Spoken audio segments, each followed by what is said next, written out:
Saya percaya tanpa saya menanyakan apa kabar, pasti semuanya kita baik dan luar biasa karena Tuhan kita luar biasa, ada amin. Dan terima kasih untuk teman-teman dari Praise Worship, kita berikan tepuk tangan Bapak Ibu. Kita bersyukur bahwa hari ini kita diingatkan kita punya Yesus yang luar biasa. Sehingga itu yang membuat kita memuji Tuhan harusnya gak malu-malu, betul? Dan saya lihat kayaknya hampir seluruh ruangan ini waktu berkata lai gitu ya. Gak ada yang malu, gak ada yang gak gerak, cuman saya aja yang geraknya kayak robot gitu ya. Jadi begitu tadi Ibu Kesha bilang turun saya belum bisa, tapi gak apa-apa. Jempol saya bisa mengikuti ya, tapi itu kemurahan Tuhan karena kalau hari ini saya berdiri di sini dan ada pemulihan itu semua karena kebaikan Tuhan Bapak Ibu. Jadi terima kasih untuk dukungan doanya, Tuhan kita baik, Tuhan kita ajaib. Dan pagi hari ini kita akan sharing bersama, ada handout yang sudah disiapkan di kursi-kursi Bapak Ibu Saudara terkasih.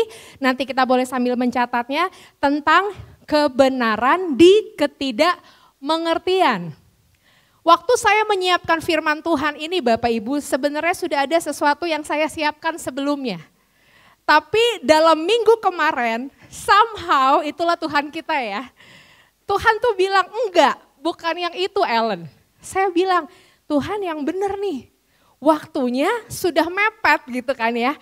Tapi kalau Tuhan yang menyuruh, kalau Tuhan yang memang berkehendak, pasti Tuhan berikan semuanya baik. Dan benar Bapak Ibu Saudara terkasih, saya mau bilang kuasa Tuhan luar biasa. Waktu saya menyiapkan Tuhan bukakan kebenaran demi kebenaran.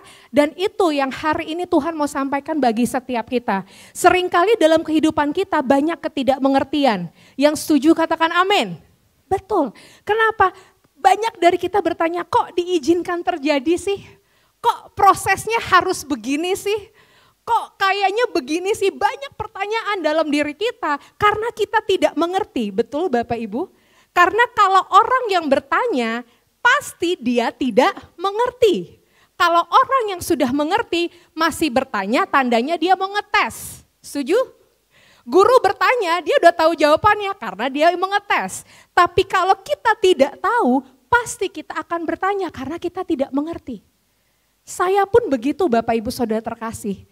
Kita hamba Tuhan, orang berpikir kayaknya hidupnya udah enak nih ya, sesuai firman Tuhan. Saya mau bilang Bapak Ibu, hamba Tuhan juga manusia, yang setuju katakan amin. Maksudnya apa? Prosesnya pasti sama Bapak Ibu Saudara terkasih, gak mungkin gak sama. Hamba-hamba Tuhan juga banyak mengalami ketidakmengertian. Termasuk yang saya alami sekitar sebulan yang lalu. Saya 13 tahun tidak pernah sakit, masuk rumah sakit, saya rasa hidup saya baik-baik saja. Saya melayani Tuhan dengan dengan sangat aktif dan saya rasa I'm okay. Tetapi lalu Tuhan izinkan sesuatu terjadi, saya bilang sama Tuhan gini, Tuhan saya nggak mengerti kok prosesnya harus begini. Mungkin Bapak Ibu Saudara saat ini sedang mengalami hal-hal yang kita bilang di hadapan Tuhan, kok harus begini sih Tuhan? Kok harusnya kan bisa baik-baik aja ya gitu ya. Tapi Bapak Ibu Saudara, pagi hari ini kita akan sama-sama belajar dari firman Tuhan, yaitu dari Yohanes 11. Yohanes 11 ayatnya yang pertama sampai dengan ke-44. Ya, kebenaran di ketidakmengertian. Kisah ini dimulai dengan berita tentang sakitnya Lazarus. Pasti Bapak Ibu Saudara kenal Lazarus ya. Ini orang yang dibangkitkan Yesus dari antara orang mati. Berita yang dikabarkan kepada Yesus oleh Marta dan Maria. Tetapi apa yang Yesus katakan dan lakukan setelah mendengar berita tentang sakitnya Lazarus sangat tidak biasa. Sangat tidak biasanya apa Bapak Ibu? Di ayat 4 dan 5 di sini firman Tuhan berkata seperti ini. Ketika Yesus mendengar kabar itu, ia berkata, penyakit itu tidak akan membawa apa? Kematian, tetapi akan menyatakan kemuliaan Allah, supaya melalui penyakit itu anak Allah dimuliakan. Respon Yesus yang pertama gitu ya Bapak Ibu, kan kita sama-sama nanti kita bahas, bahwa Lazarus, Maria dan Marta ini memiliki hubungan yang sangat baik dengan Yesus, setuju? Bahkan dikatakan Yesus sangat mengasihi mereka. Nah ini menarik waktu dibilang Yesus, nanti kita baca di ayat ketiga Maria dan berkata mengirim pesan orang yang engkau kasihi itu sakit. Lalu jawab Yesus apa di sini? Tenang, ini bahasa sehari-harinya Bapak Ibu. Tenang aja, penyakit itu tidak membawa kepada kematian. Justru akan apa dikatakan menyatakan kemuliaan Allah. Tapi saya mau tanya Bapak Ibu, kalau kita tahu cerita Lazarus, akhirnya Lazarus mati enggak? Kayaknya Yesus bercanda nih ya, ada yang aneh nih di sini nih. Yesus bilang penyakit itu tidak membawa kematian. Itu respon yang pertama. Lalu respon yang kedua, Yesus berkata, namun setelah didengarnya bahwa Lazarus sakit, ia tinggal berapa lama dikatakan 2 hari lagi lamanya di tempat di mana ia berada. Bapak Ibu saya mau tanya nih, kita deh ibu-ibu para orang tua. Ketika kita di luar rumah dan kita ditelepon anaknya sakit, anaknya demam, apa yang kita lakukan? Pasti kita akan pulang Bapak Ibu, benar nggak? Ini Yesus mengasihi mereka dan Yesus malah apa? Tinggal 2 hari lamanya. Coba yang pacaran, kalau yang suami istri saya yakin dan percaya di sini hatinya sudah sangat melekat dan terpaut, jadi nggak perlu saya tanya. Yang pacaran, kalau pacarnya sakit, apa yang dilakukan? Kan buru-buru mau datang, betul nggak? Kalau perlu dibawain buah, vitamin, yang nggak perlu pun juga dibawa, betul? Saking apanya? Saking nggak mau menunda untuk menyatakan kasih karena yang kita kasihi sedang sakit. Tapi Yesus dia malah menunda apa dikatakan 2 hari. Saya mau tanya Bapak Ibu bingung nggak? Kalau saya jadi Maria dan Marta, saya sudah pasti bingung. Kok Yesus nggak bersegera sih? Kok Yesus nggak bergegas sih? Kok Yesus sepertinya menunda-nunda sih? Tuhan kan bisa sembuhin saya saat ini tanpa operasi. Tuhan bisa sembuhin saya tanpa perlu penyakit yang lain-lain. Kan Tuhan bisa dengan sekali kejap Tuhan cukupi kebutuhan keluarga saya detik ini saat ini. Kan Tuhan bisa buat orang yang punya kontrakan tidak nagih dulu 3 bulan, kasih waktu saya 3 bulan supaya bisa bayar. Kan Tuhan bisa buat bos saya jadi lembut hati dan memberikan saya kesempatan yang baru. Tapi sepertinya kenapa Tuhan gak melakukan itu? Kan Tuhan bisa ya memulihkan hubungan saya dengan pasangan saya. Kan Tuhan bisa. Tapi ini sudah 4 tahun. Ini sudah 5 tahun. Bapak Ibu percayalah, mereka juga mengalami ketidakmengertian yang seperti kita alami. Tapi kita mau belajar.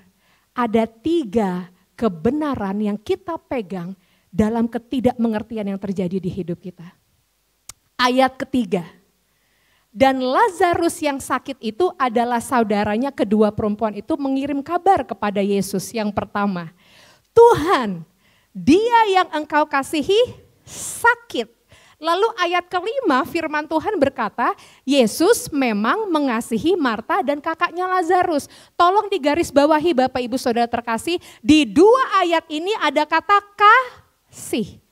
Bahwa faktanya Yesus sangat mengasihi Lazarus, Maria, bahkan Marta. Ini fakta yang gak akan bisa dibatalkan oleh siapapun.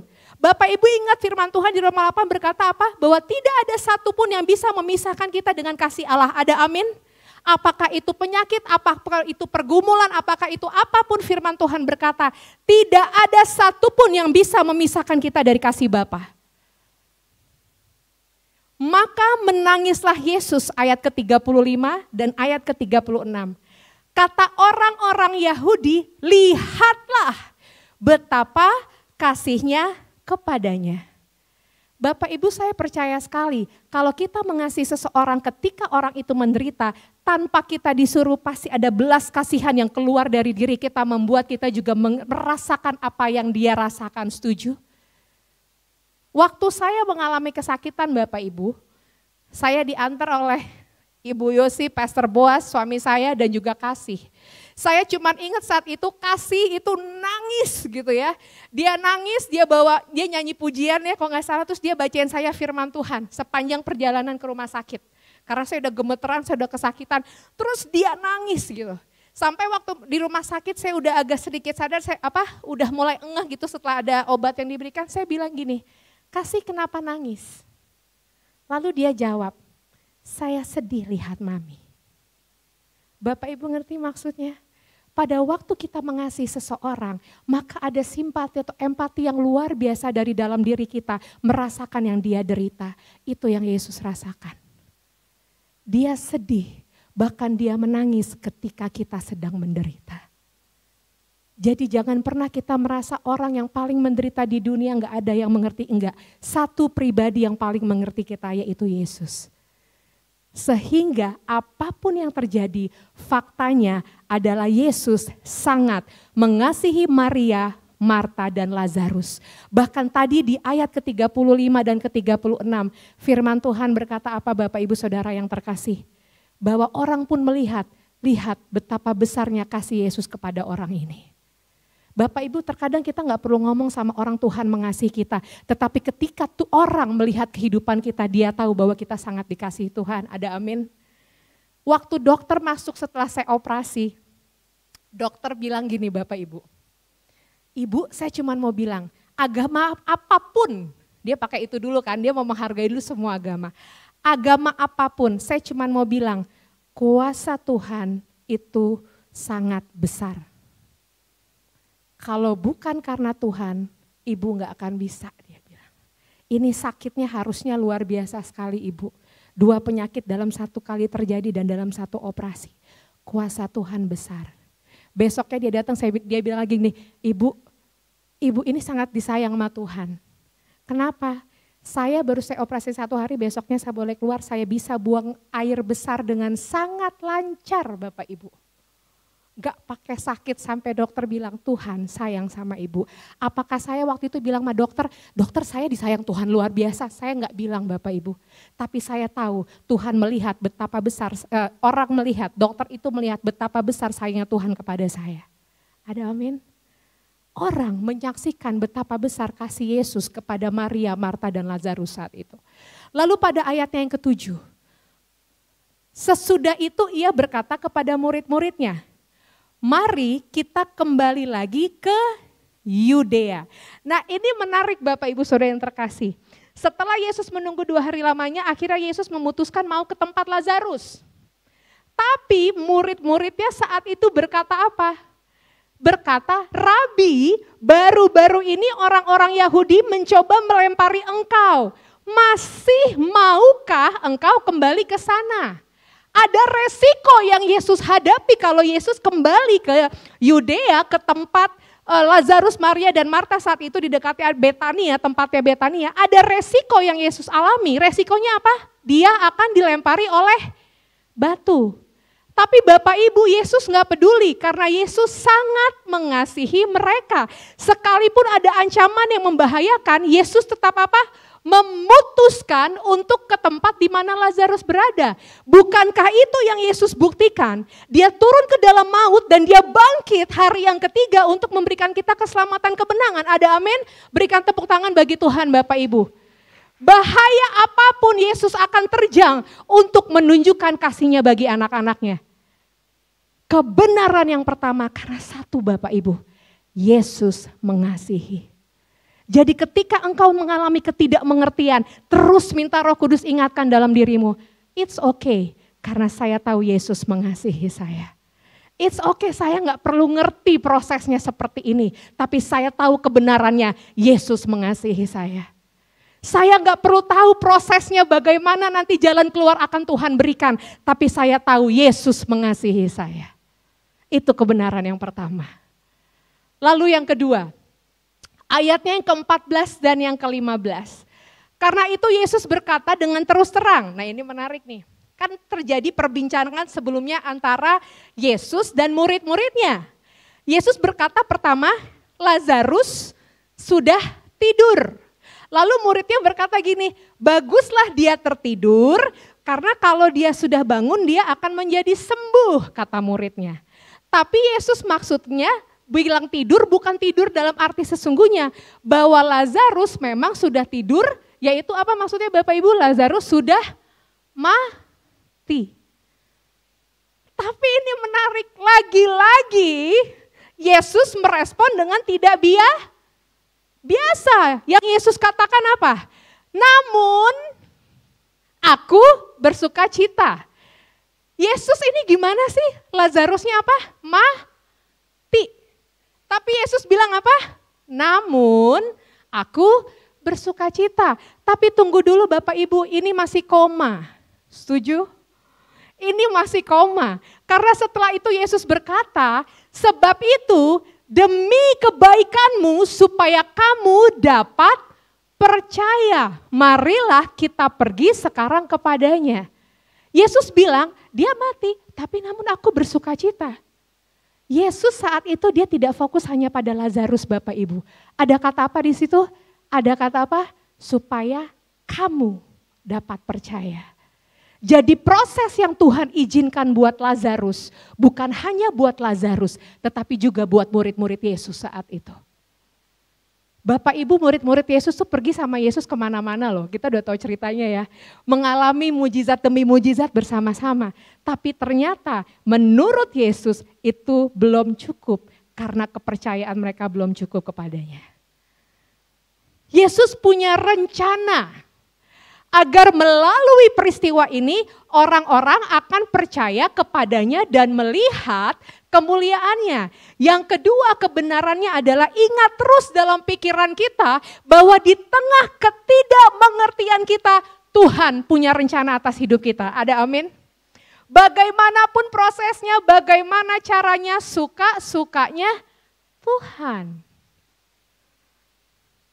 Keren gak Bapak Ibu Saudara yang terkasih? Kalau kita menyadari betul kita dikasihi dan Tuhan punya rencana, apapun yang terjadi tidak akan membuat kita goyah, tapi kita akan semakin kuat. Karena Tuhan gak pernah salah. Tuhan gak pernah asal-asalan Bapak Ibu waktu mengizinkan sesuatu terjadi dalam hidup kita. Tapi dia punya rencananya yang besar. Mungkin sekarang kita belum mengerti, tapi nanti kita akan mengerti. Ayat 40 dan 45, jawab Yesus, bukankah sudah kukatakan kepadamu, jikalau engkau percaya, engkau akan melihat kemuliaan Allah. Jika engkau percaya, ini rencana Yesus. Dia mau buat semua muridnya, bahkan dia mau buat Lazarus, Maria, Marta, dan semua orang yang ada di situ saat itu untuk percaya. Bapak Ibu Saudara yang terkasih, Tuhan itu sangat mengasihi kita. Dan yang dia lakukan setiap hari dalam hidup kita, dia mau terus buat kita percaya kepadanya. Tapi seringkali pemikiran kita, luka hati yang kita simpan, yang membuat kita gak bisa percaya sama Tuhan. Seringkali karena kita belum beres dengan diri kita sendiri, itu yang membatasi kita tidak percaya sama Tuhan. Seringkali waktu Tuhan bilang, this is the way my child. Dan kita bilang, enggak, salah Tuhan, that's not the way, this is the way. Dan itu yang buat kita susah percaya sama Tuhan.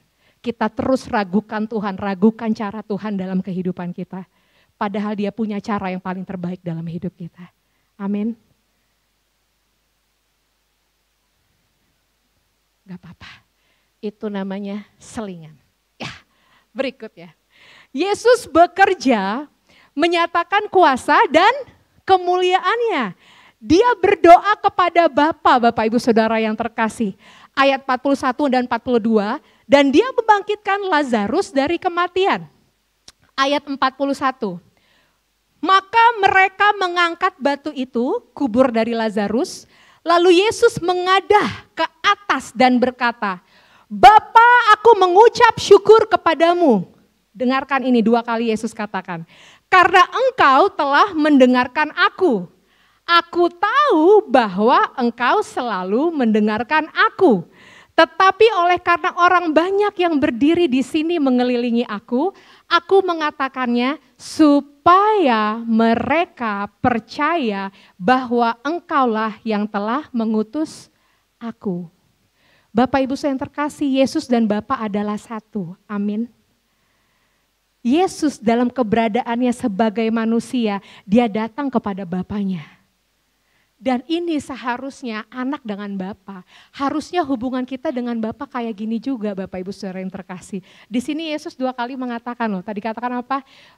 Aku mengucap syukur karena engkau telah mendengarkan aku. Sekali lagi Yesus katakan apa? Aku tahu bahwa engkau selalu mendengarkan aku. Jadi Yesus tahu Bapaknya tidak pernah tidak mendengar doanya. Kalau kita tanyakan kepada diri kita, apakah kita masih sering kali bertanya kepada Tuhan, Tuhan kok gak dengerin doa saya sih? Tuhan ada yang salah ya sama saya? Kok Tuhan gak dengerin saya sih?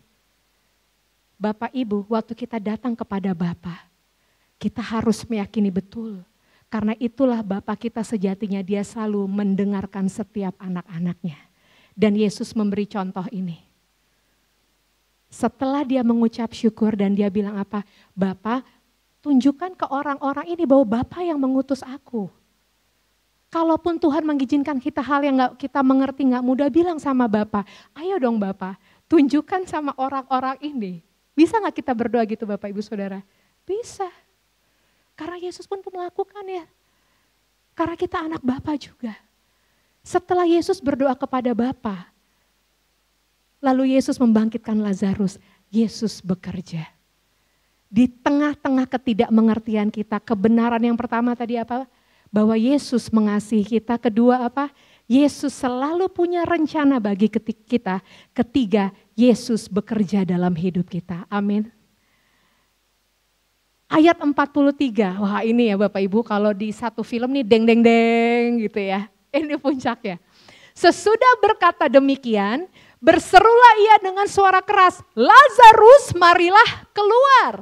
Orang yang telah mati itu keluar, lalu apa dikatakan? Kaki dan tangannya masih terikat dengan kain kafan. Dan mukanya tertutup dengan kain peluh. Lalu kata Yesus kepada mereka, dikatakan apa?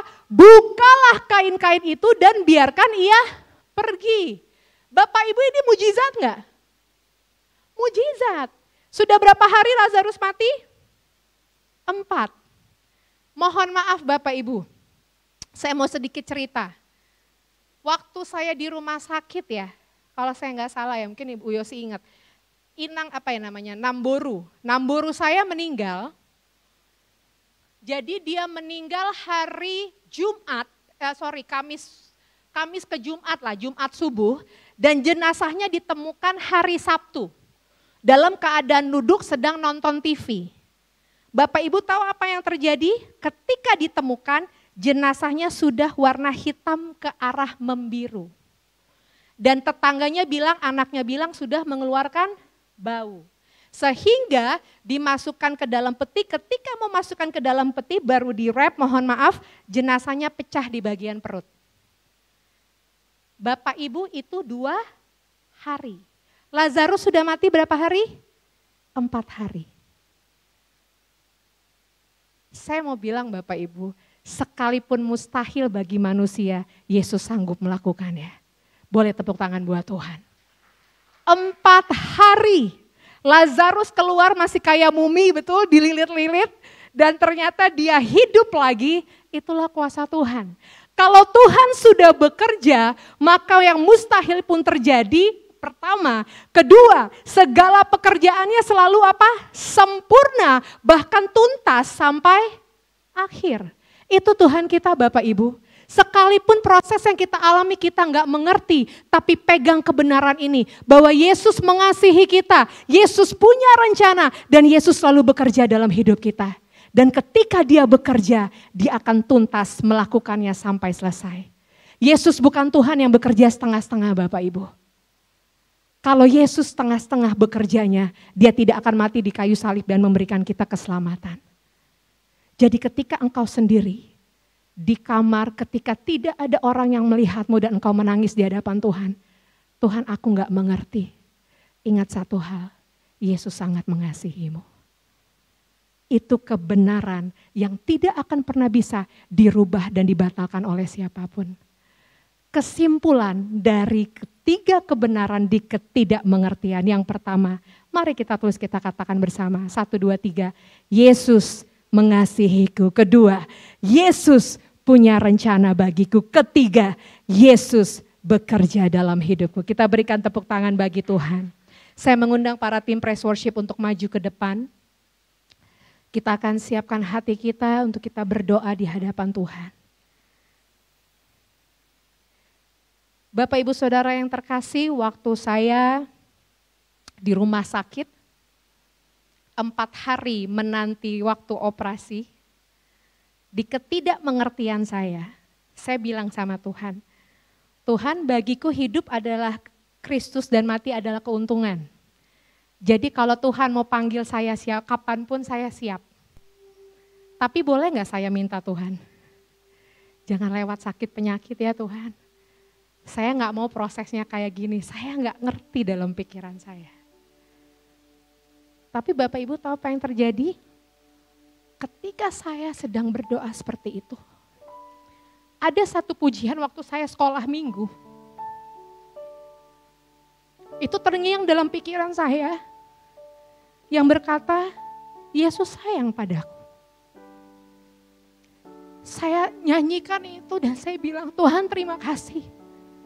Buat saya cukup saya tahu Yesus mengasihi saya. Maka saya tahu betul kekuatanmu akan bersama dengan saya. 4 hari Bapak Ibu saya orang yang aktif, saya di tempat tidur, saya gak bisa ngapa-ngapain.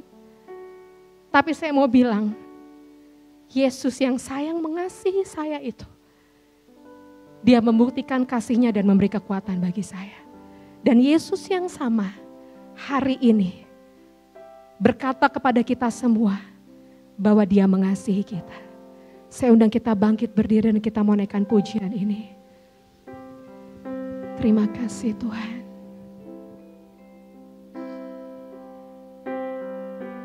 Yesus sayang padaku, Alkitab mengajarku, walau ku kecil lemah, aku ini miliknya. Yesus sayang, Alkitab mengajarku, Alkitab mengajarku, walau ku kecil lemah, walau ku kecil lemah, kami bersyukur untuk kasih-Mu bagi kami Tuhan. Ya Yesus sayang, Yesus sayang, ya Yesus sayang, ya Yesus sayang, Yesus sayang padaku. Jesus loves me, this I know. Jesus loves me, this I know. For the Bible tells me so. Little ones to Him belong.